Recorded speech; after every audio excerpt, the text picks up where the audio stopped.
3 నెలలు అయిపోయింది వారాహి యాత్ర. ఈలోపు చంద్రబాబుని కలిశారు, లేకపోతే జైలు దగ్గరికి వెళ్ళి మాట్లాడారు.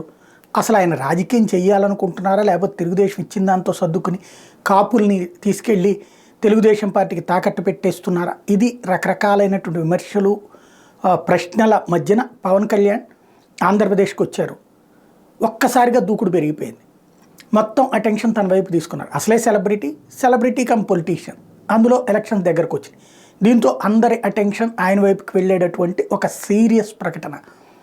తెలుగుదేశం పార్టీ, జనసేన, భారతీయ జనతా పార్టీల మధ్యన పొత్తు ఉంటుందా అంటే, భారతీయ జనతా పార్టీ జనసేన పొత్తుంది, జనసేన తెలుగుదేశం పార్టీ పొత్తుంది. పొత్తు ధర్మాన్ని పవన్ కళ్యాణ్ నిర్వర్తించారా అంటే లేదు. ఇప్పుడు అదే పొత్తు ధర్మాన్ని చంద్రబాబు నాయుడు దగ్గర నుంచి ఆశిస్తున్నారు. భారతీయ జనతా పార్టీతో సంబంధం లేకుండా తెలుగుదేశం పార్టీతో పొత్తు అనౌన్స్ చేసేసింది పవన్ కళ్యాణ్.